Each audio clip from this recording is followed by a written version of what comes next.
Bukod na pananalita, kasama din po natin ang napakasipag na ating City Mayor, Honorable Mayor Tito Sopo. Okay, maraming salamat po. Magandang umaga sa ating lahat. Good morning. May tanong po ako sa inyo. Ayaw niyo umupo muna. Baka mapagod po kayo. Ito muna kayo. Okay lang po. Naiinitan po ba kayo? Medyo nakisama yung mga ulap, ano? Buti na lang. Maiksi lang po ang aking pagbati sa inyo. Nais lang din siyempre natin magpasalamat sa mga taong tumulong sa atin para mapaganda ang ating lugar. Maayos din po ang ating mga drainage. Alam niyo naman po yung nagiging problema natin dati. Pero sa tulong po ng ating nasyonal na pamahalaan sa pamamagitan ng DPWH at siyempre sa effort ng ating napakasipag na congressman ay siniguro po ng ating congressman na nakalaan yung pondo para dito at siniguro din yan na maayos ang pagkakagawa. Kaya Congressman Roman Romulo, maraming salamat. Palakpakan po natin ang ating butihing congressman. Siyempre, hindi rin po magiging posible ito kundi po sa tulong at kooperasyon ng ating barangay sa pangunguna ni Cap Robin. Nandito rin po ang ating mga kagawad. Kilala niyo naman po sila. Kaya hindi na natin isa-isahin pa ang mga HOA officers po natin, bawat miyembro po natin, maraming salamat po sa inyo. At nakikita naman natin, ang dami talagang development sa area po ninyo, sa buong Nagpayong. At siguro ikukwento rin naman ni Kong yung iba mamaya. Sa part naman po ng lokal na pamahalaan, masaya po akong ipaalam sa inyo na yung mga nakikita nyo pong bakanting lote sa tabi-tabi po natin, naayos na po natin. Nasa tatlo yung bakanting lote po natin na medyo malaki pa po dito sa Nagpayong. Nasa pangalan na po siya ng lokal na pamahalaan. Kaya dalawang bagay lang po. Una, hihingi po ako ng tulong sa inyo kasi medyo, yung pangalawang sasabihin ko, yung mga medyo malalaking proyekto po natin. Pero unang-una po talaga sa lahat, kailangan po ng tulong ninyo. Diretsuhin ko na po, para hindi na po masyadong mahaba, diretsuhin ko na po kayo. Meron po kasi mga tao, again, diretsuhin ko na. May sindikato po kasi na nagkiklaim ng mga lote, hindi lang sa Nagpayong, pero sa buong Pilipinas, meron po silang modus. Ngayon, yung mga ibang ahente nila, yung ibang nabentahan, yung mga ibang opisyalis nila, sa totoo, mga naloko rin po yun. Pero siguro dahil nakapag-invest na sila, dahil nakapaglabas na sila ng pera, nahihirapan na silang tanggapin na peke o panloloko po yung nangyari. Kasi ako po pinag-aralan ko po yan ng LGU, hindi bibili ang LGU ng lupa kung hindi siya sigurado. Bago po bumili ang LGU ng lupa, katakot-takot na due diligence ang ginagawa namin yan. Tinitingnan yan ng abogado, tinitingnan yan ng engineer, tinitingnan yan ng mayor, tinitingnan yan ng konseho, ng vice mayor. Katakot-takot na proseso po ang dinadaanan yan bago bilhin ng LGU. Alam nyo, yung sindikato po na sinasabi natin, yung nakikita po natin, pag tinignan niyo po yung mga claim nila, magaling sila magsalita May mga pinapakita pa silang mga dokumento. Ang problema, pati yung mga Supreme Court decision na pinapakita nila, pag pinakita niyo po sa abogado, at abogado po talaga yung nagbasa, maintindihan na hindi naman po talaga yun yung tinutukoy.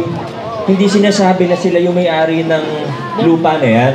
Kaso, dahil magaling magsalita, nakikita na, nasisindak tayo pag nakita natin Supreme Court of the Philippines o pag DNR, medyo na nasisindak tayo.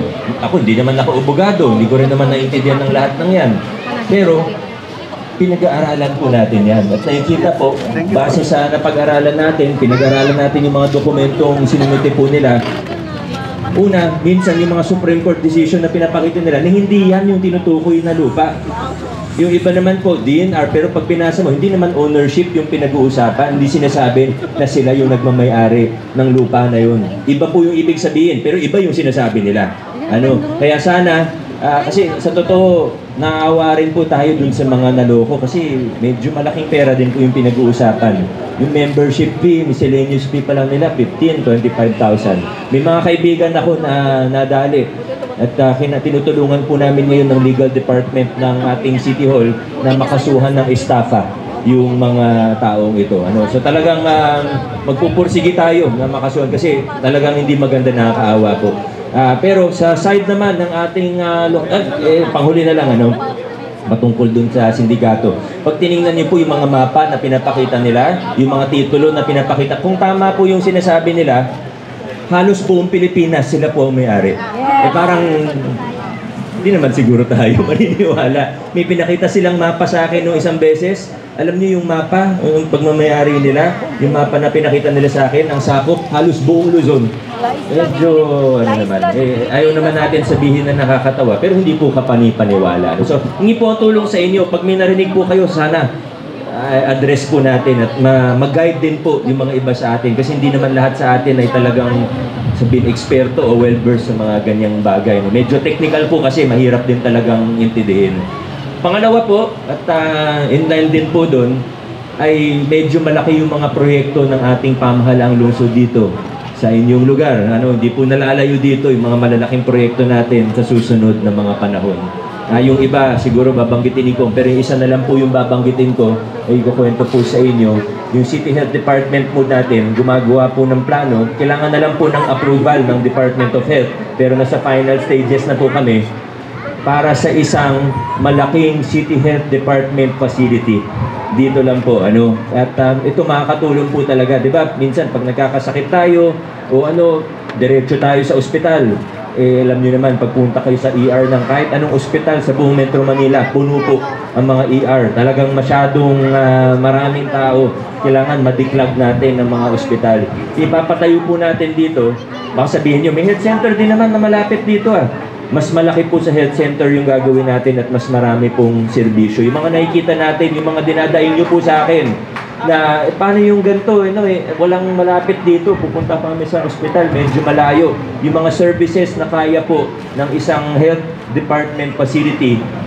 So ang gagawin po natin, sa madaling salita, mas malaki sa health center, pero mas maliit sa ospital. Dito po, malapit sa inyo. Dito lang. Abangan po natin yan at muli po ako'y hihingi ng tulong sa inyo. Hindi po natin ay sasagawa ang lahat ng ito kung hindi niyo po ako tutulungan at susuportahan. So, maraming salamat po at muli po, congratulations sa ating lahat. God bless po.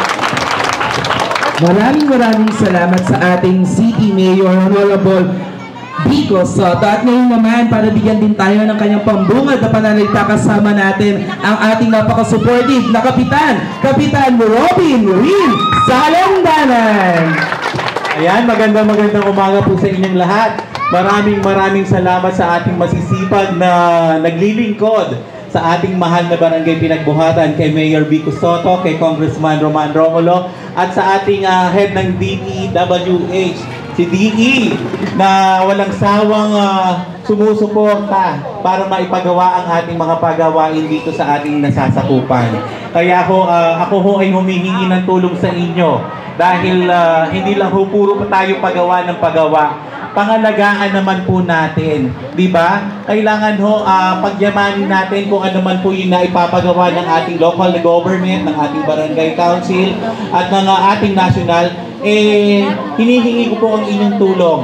Kasi hindi ho yan magtatagal kung hindi ho natin aalagaan. Nasa atin po, pagganahin po natin ang disiplina. Dahil sa disiplina po, magagawa natin itama ang mga mali.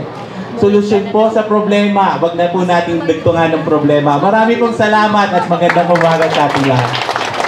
Maraming salamat sa ating napakasipag na Kapitan Robin Salandanan. At para naman bigyan tayo ng pambungad na pananalita at naging nasa katuparan po natin itong proyekto na to dahil sa tulong ng ating Congressman Roman Romulo.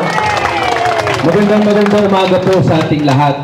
Pasensya na po, pero talagang napunta kami dito, nauna ata kami pumunta dito, pero sinabi sa amin mag-umpisa muna dun sa New Paradise kasi meron din po tayong ginawa dun na roads and drainage.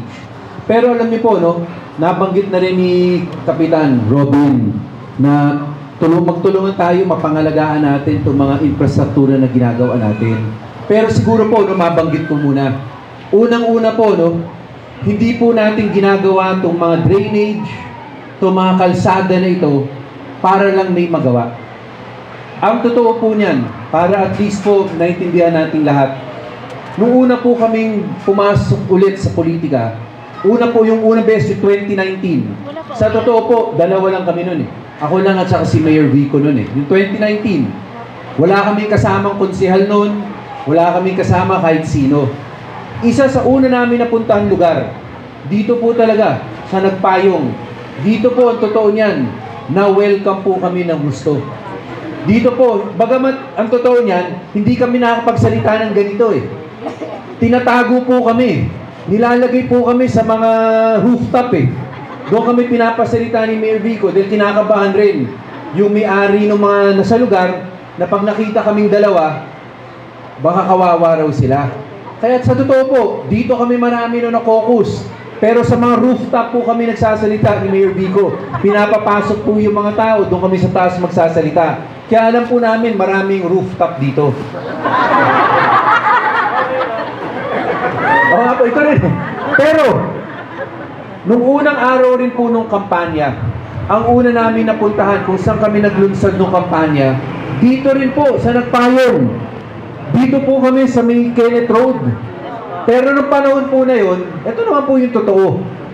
Yung Kenneth Road po na yun, hindi pa sementado. Parte lang. Hindi pa yun, walang maayos na drainage. Nung dumating po kami doon ni Mayor Vico, kasama namin nun si Bossing. Yun naman totoo. Kasama namin si Bossing nun. Habang nagsasalita si Bossing, may nakausap kami ni Mayor Vico na pinaalala sa amin. Sabi sa konsehal pa siya nun eh. Sabi, konsehal naalala nyo nung meeting tayo ng dati dito, ang sinabi ninyo, tutulungan nyo kami. Tinuro kagad sa amin, unang tinuro sa amin ng Kenneth Road eh. Kasi baku-baku talaga nun eh.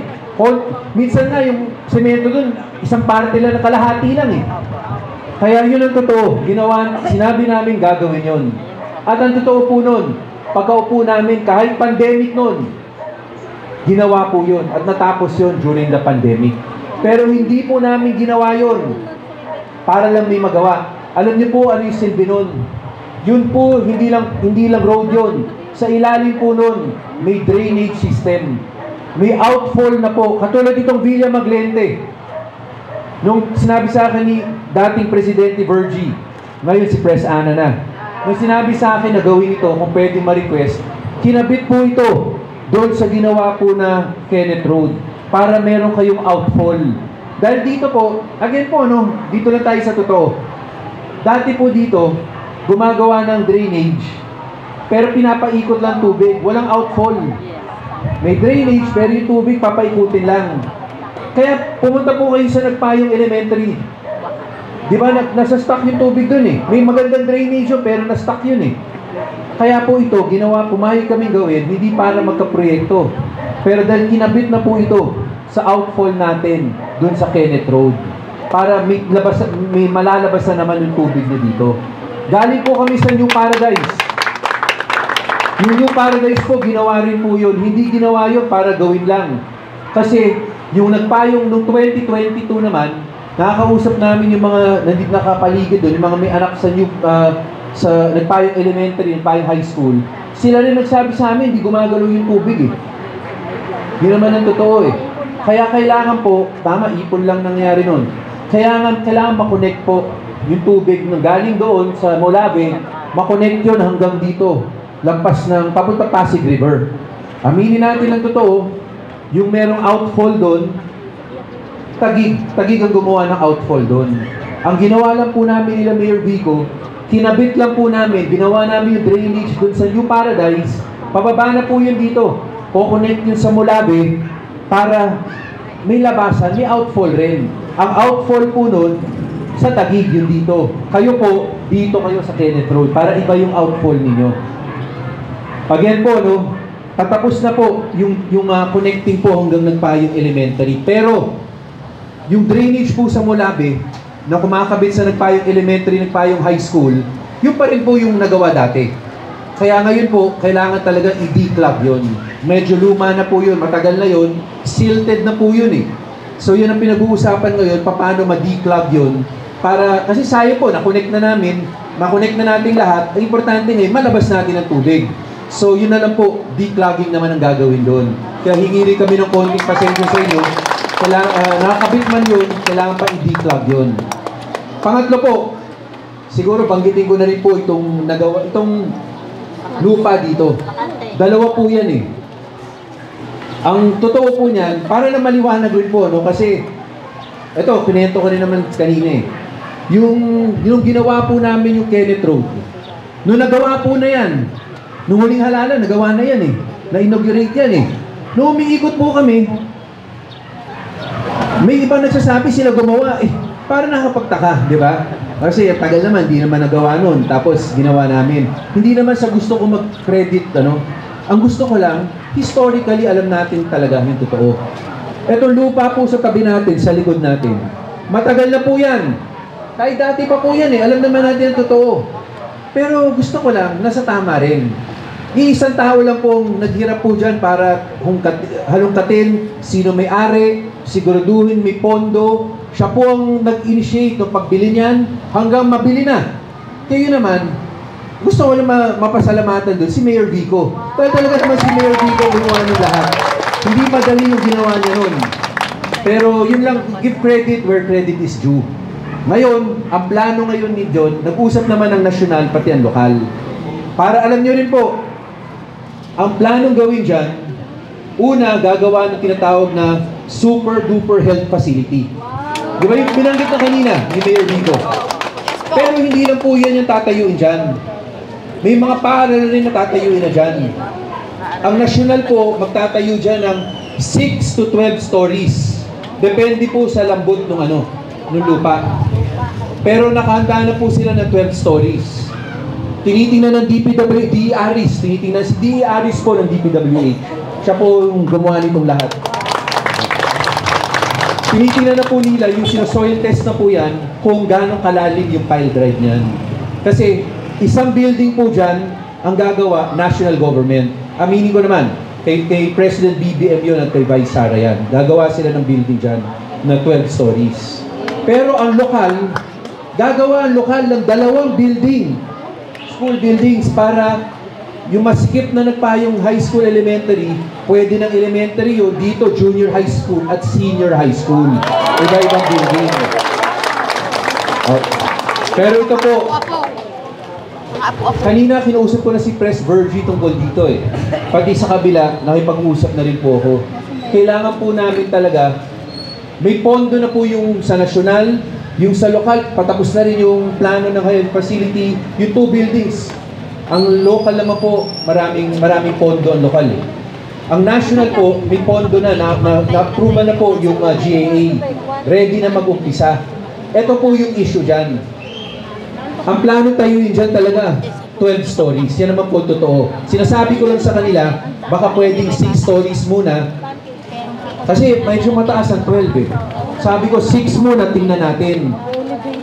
Ang naman, ang DepEd, ang national government, payag naman. Pero ito po ang issue nila. Sinurvey na po nila ang lugar. Hindi po katulad nitong, kunyari ito, daan, drainage. Ito po, pwede natin gamitin dito, mano-mano. Pwede po dito yung maliliit na mga makinarya.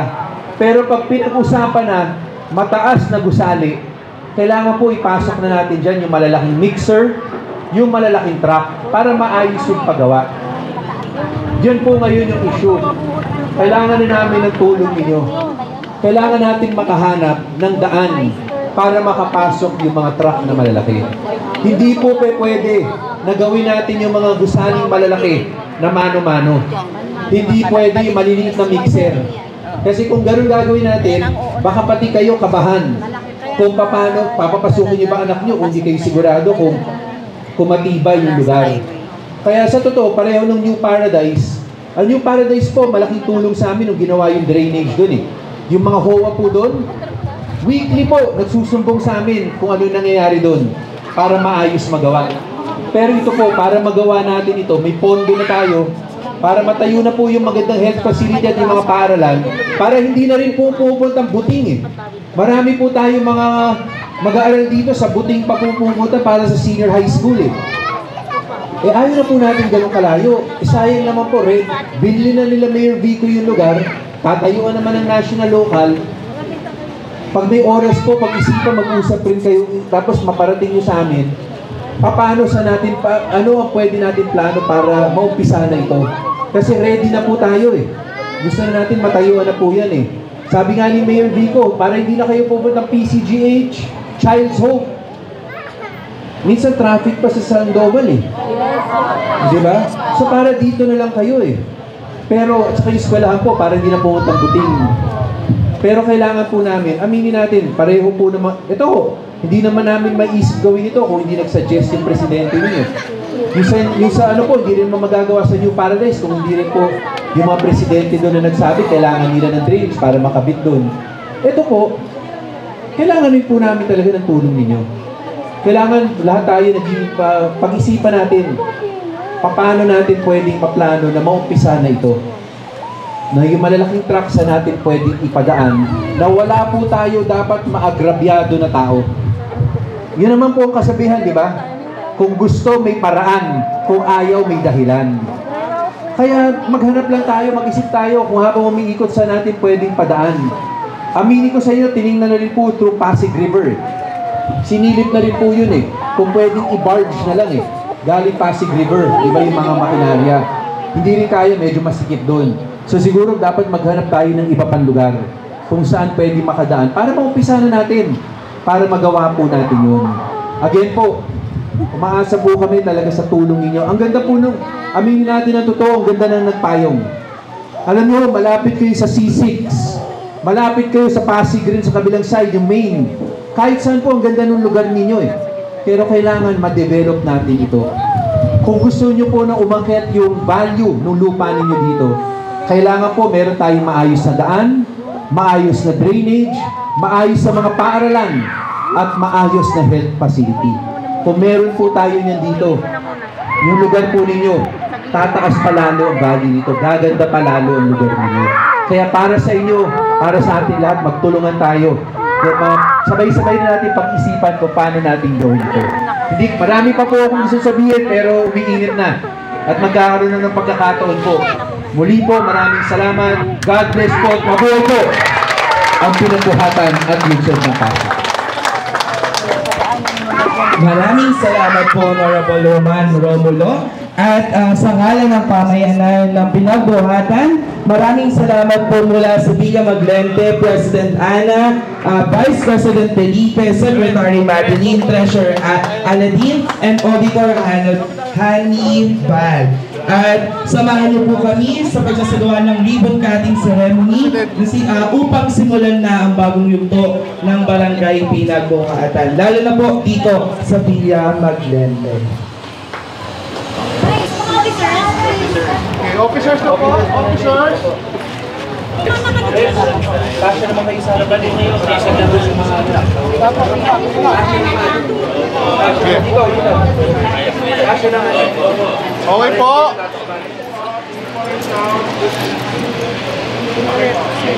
Papalik tayo dyan ha, papalik tayo dyan.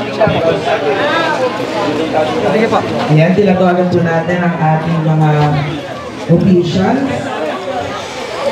Press, ayan, nandyan din po para po sa aking ribbon cutting. 1,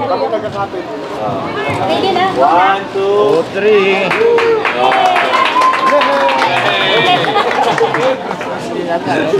Ayan, muli, maraming Tatayuan ng mga building dito, no? Health facility at ng tatlong eskwelahan.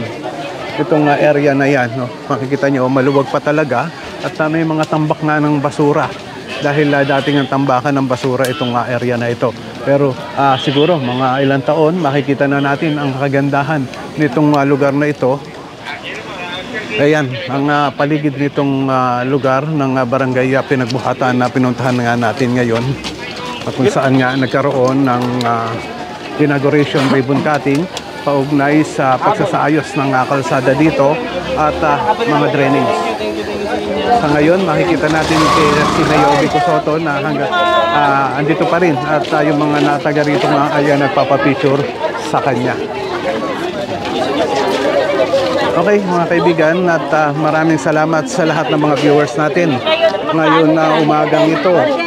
dahil nakita natin at nalaman ang plano ng city government natin dito sa lugar na ito at napakaganda nga, no? Talagang para sa mga taga rito sa Nagpayong, talagang isasaayos itong lugar na ito.